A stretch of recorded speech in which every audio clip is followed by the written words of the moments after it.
All right. Well, today we have Simon with us. Simon, thank you so much for joining us for a few minutes this day and giving us a little bit of background on who you are. The whole reason that I'm bringing you here with us today is that you are a co-presenter with me in the Infiltrate class that's presented by ACE Interdiction Tactics. So I'm going to get right into it. In 2015, my law enforcement world collided with your gang world. At that time, you were an active gang member in 2015, 10 years ago. And our worlds collided due to a criminal case that we don't have time to go in today regarding the details of that. But ever since you came over to our side in 2015, we have been working together ever since, 10 years. And what I mean by working together is, of course, operations on the street, undercover operations together. You've done a lot of work, not only for my agencies, but a lot of agencies in Southern California as well. So these are things that I want to highlight and let the listeners and potential attendees of Infiltrate know who you are. So I want to start very quickly with just a little bit of background on your early life. If I can take you back to maybe elementary school, the area that you grew up in and the gang that you were associated with. Now, you come from a gang that's a large gang in Southern California. It's been around for generations, decades. It's well established, hundreds of gang members that are part of that gang. But let me take you back to your elementary school days. Give us a picture, if you will, on the environment in your household that kind of catapulted you into the gang world, if you will. Well, to say the least, my my household consisted of gang members, both male and female. I come from two of the biggest families. My my mom and my dad are both gang members, and so were all their siblings. And a few of my mom's sisters married a few of my dad and his brothers, and they kind of meshed these two big families together. So the household consisted of nothing but gang members, old school gang members from the '60s, '70s. I'm an '80s baby. Um, so yeah, that was my household in a nutshell. Now, did you also have cousins that were somewhat around your own age that kind of influenced you or kind of pressured you at some point to join the gang? Was that part of the process as well? That was definitely part of the process. A lot of cousins, both male and female.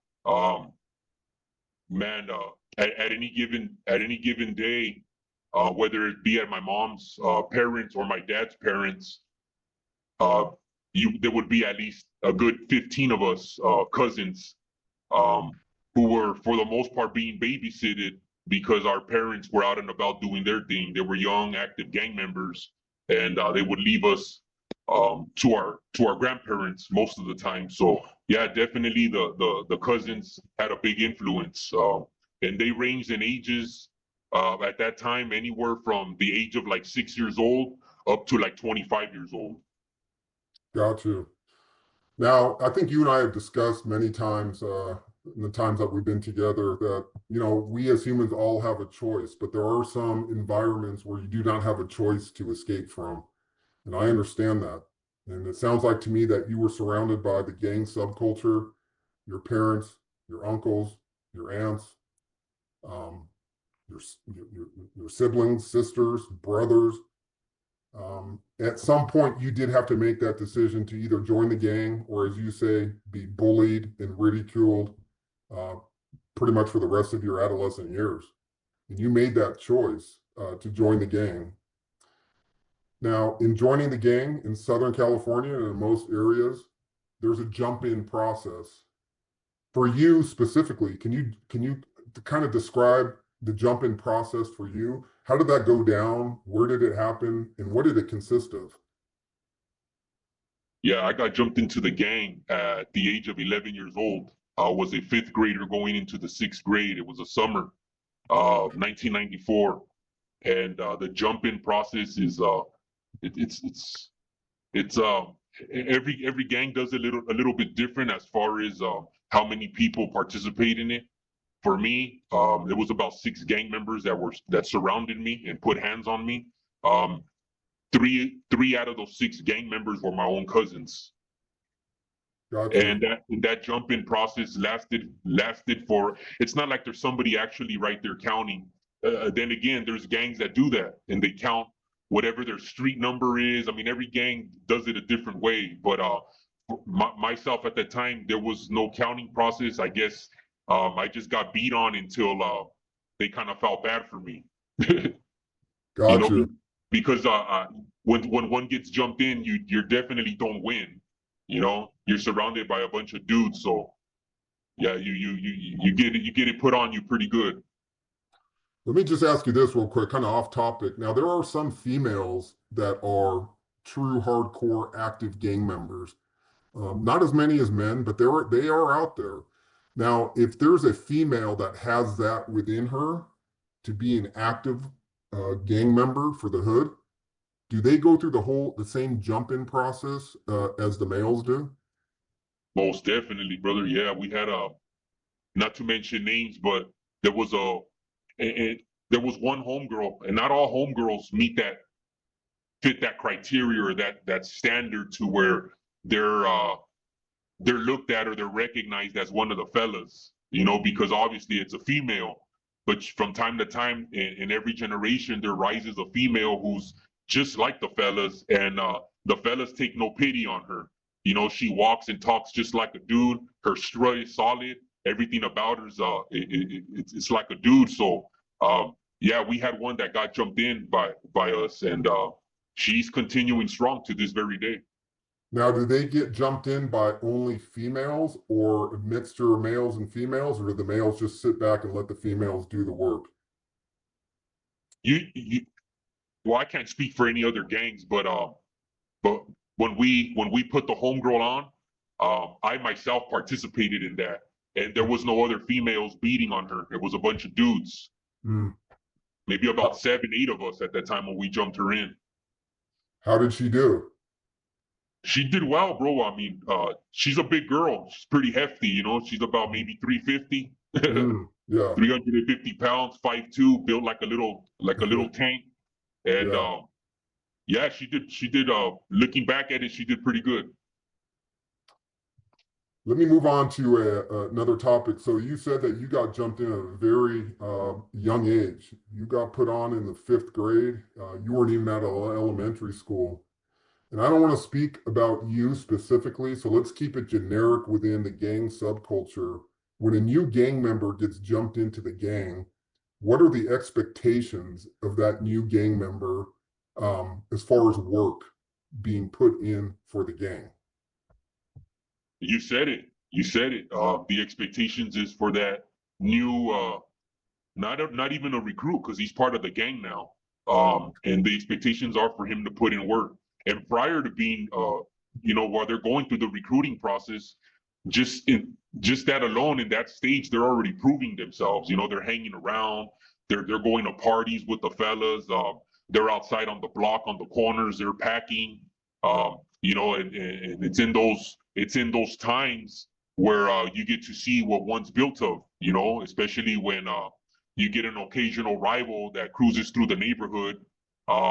You know, whether it be a shootout or whether it be a quick rumble in the corner of of the local Broadway street or whatever, you know, your main street is in your neighborhood. But yeah, putting in work is definitely required once they're confirmed and they're jumped in. It's just the beginning, you know. The more work you put in, and when I refer to work, I'm talking about, you know, committing assaults, and not just assaults on civilians. You know, these are assaults on rival gang members, other gangs who have the that mutual hatred for each other. You know, and yeah, it comes with putting in your work and committing assaults on the enemy.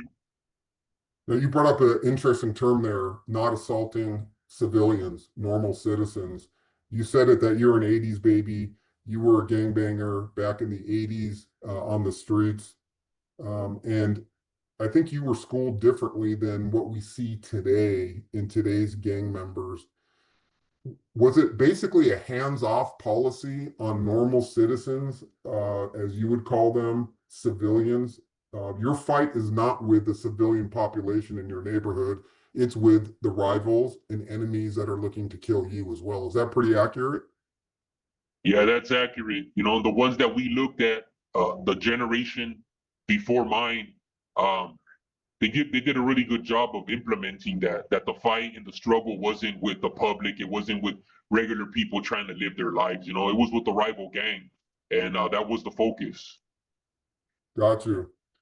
Now, let me bring up another topic. In speaking with you and knowing your background, another thing that caused you to be catapulted within the gang world, which we'll get into maybe in later episodes, was that you had the unique experience of your best friend was the son of a made Mexican mafia member from Southern California, also known as La M, the Mexican mafia. And because of that close knit tie that you had with your best friend all the way through elementary school, throughout the rest of your career as a gang member, through prison and everything else, you kind of grew up, not kind of, you did grow up in a Mexican mafia household when you spent a lot of time with that best friend. You spent the night there. That was your second home. How did growing up in the Mexican mafia household like that affect you later on in your teen years, in your young adult life, and continuing on? It affected me in a way where,